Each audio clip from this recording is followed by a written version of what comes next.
Hello there and welcome back to another edition of the Hot Lap Classic Remastered. This time we'll take a look at the 1999 Mitsubishi Galant VR-G. The Galant VR-G, a very infamous car in the first two Gran Turismo games because it's terrible.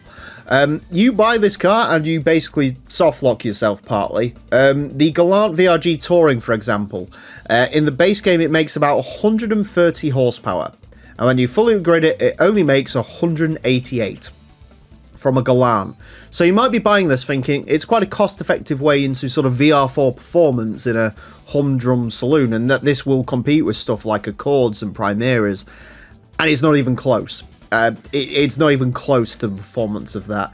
And it is much the same with this 1999 model. However, the GT2 Plus mod adds turbo kits to these cars because technically they should have them because of the engine they use, and I didn't use it on the 96 VR-G Touring. I was about to run this without the turbo kit, and I thought, you know what, let's just see how much of a difference a turbo kit makes to this car, because realistically stock this makes 200 horsepower, the 96 made 188. I would guess that this car would probably achieve around a 32.3 without the turbo kit. So I guess with the turbo kit on, we'll be able to see sort of what sort of difference this makes. It's a stage 3 turbo kit as well, which is my favourite because it means it's sort of all through the rev range you get that nice turbo boost. So yeah, it should be interesting. Another cool feature of this as well is it does look good. That's the one thing I'll give the VR-G. It is terrible in every other metric apart from it looks awesome. I love this race mod. I think the Galant in general is just an exquisite looking saloon car. I really like it. Bit of a shame they never sold any more of them, or that the next generation was atrocious looking compared to this. This is like the only time the Galant ever looked good, but it does look great, and I love this race mod. I think we used this race mod on the 99 VR4 as well, but that was different colours, well as this sort of ruby red I think really suits it. Anyways, front engine, front wheel drive, 267 horsepower, 1058 kilos. Again, this has modded turbos on it, and it's still not very quick. So, yeah, I still don't think this is going to be particularly setting any land speed records or anything, but we'll find out. The Mitsubishi Galant VR-G is going to have 6 laps of the Motorsports Land track in order to set the best time it possibly can. Our current leader is the Suzuki Cultus Pikes Peak version. That car set time of a 26.540. This Galant VR-G is very unlikely to beat that. In terms of where this is going to go, as I mentioned, the VR-G Touring, which is the used version of this, which is virtually identical, set a time of a 32.5. So, and this is already 31.8 on its first run. So straight away, turbos are worth the investment. This is no longer the car that soft locks you, apparently. I suppose the other cool thing with this is we'll be able to see what the front wheel drive Galant is really capable of achieving if it wasn't for its atrocious performance figures in the standard game. I mean, it's already showing pretty well, but can this sort of go near a lot of the racier saloons in the game? 31.249 on its first proper flyer. Yeah, this is better. I'll definitely confirm that. The standard VR-G, if you drive it, is offensively slow. It really is. Like, to be perfectly honest with you, I can imagine the stock car that probably feels more brisk than the fully upgraded one. I suppose it's because once you've fully upgraded it, you then have to live with the fact that you just spent hundreds of thousands on making it very slightly quicker than it once was.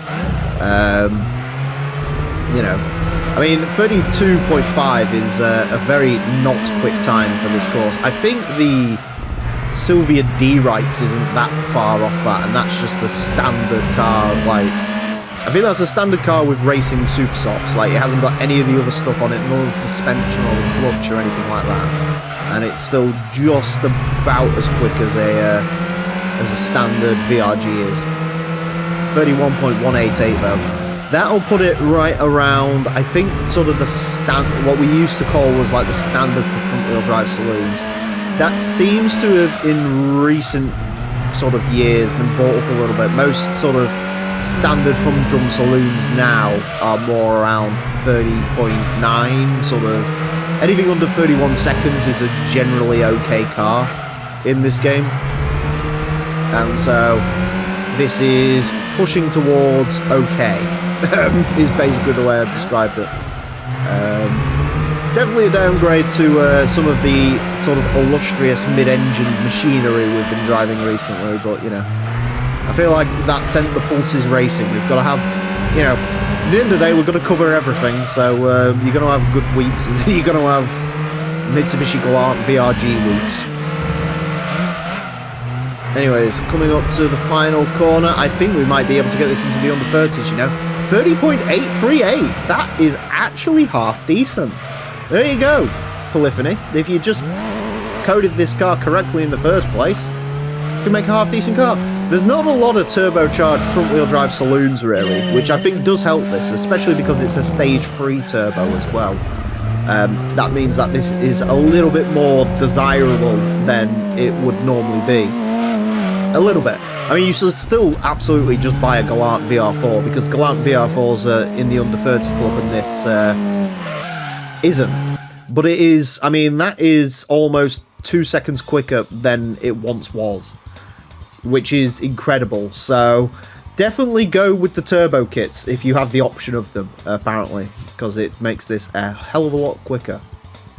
Anyways, a 30.838 will place this into 290th place. Goes in between a Mitsubishi FTO-GR and the Citroen Saxo. So finally, this can compete with the FTO-GR, which is still the worst FTO, but at least it competes.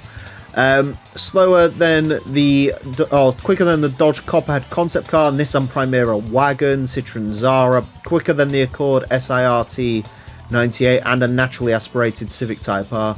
So it's definitely quicker than the sort of naturally aspirated saloons. Loses out slightly to the Ford Mondeo, Nissan Primera, Vauxhall Vectra, stuff like that. But no, a lot better representation for the Galant. So there you go.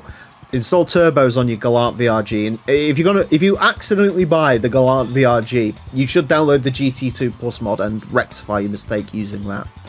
But anyways, that's it for this episode. Thank you all very much for watching. Join me next time when I'll be driving something completely different. Until next time, farewell.